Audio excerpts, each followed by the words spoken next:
पुस्तक पेरियर ई.व्ही. रामास्वामी. आपण पाहणार आहोत अंधश्रद्धा निर्मूलन संमेलन. रामास्वामी पेरियर यांनी जसे धर्मावर आसूड ओढले तसे त्यांनी अंधश्रद्धेवरही आसूड ओढले आहेत. 1971 साली त्यांनी अंधश्रद्धा निर्मूलन संमेलन भरविले. त्यात खालील ठराव पारित करण्यात आले. धर्म, जात, भाषा यांच्या आधारावर होणारा पक्षपात सरकारने दूर करावा. वर्णव्यवस्थेला सर्वांनी मोठमाती द्यावी. बालविवाह करू नये. सक्तीचे वैधव्य देऊ नका. महिलांनी त्यांचा स्वीकार करू नये. देवधर्म पाळू नका. याच वेळी रामास्वामी पेरियर यांनी जेव्हा आवाहन केले ते अतिशय मार्गदर्शक आहे.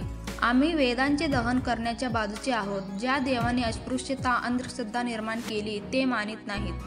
कोणताही प्राणी आपल्या पाल्याची हत्या करीत नाही, आपापसात शोषण करीत नाही. पण हिंदू धर्मातील माणसे प्राण्यांपेक्षाही पलीकडे गेलेले आहेत. ते आपल्या शोषण करतात, हानी करतात. बहुजनांनो, तुम्हा स्वाभिमान नसेल तर, वैज्ञानिक ज्ञान नसेल तर, पद पदव्या मिळवून व श्रीमंत होऊन काहीच उपयोग नाही. परदेशातील लोक इतर ग्रहांवर जातात व यान पाठवितात. आपण मात्र ब्राह्मणांच्या माध्यमातून पितरांना पिंडदान करतो व अन्न देतो. केवढी मोठी ही अंधश्रद्धा आहे. आपल्याकडे सरस्वतीची पूजा करतात. तिला विद्येचे देवता मानतात. विद्यार्थ्यांना सरस्वतीची पूजा करण्यास सांगतात. यामुळे काय आपल्या शिक्षणात वाढ होत असते? परदेशात कुणीही सरस्वतीची पूजा करीत नाही. ब्राह्मणांनो, तुम्ही आम्हाला देव, धर्म व शास्त्र यांच्या नावाने आजवर लुटले. आम्ही इथले मालक होतो.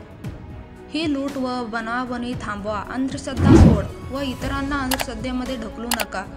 संयुक्तिक व विज्ञानवादी विचारांची कास धरा.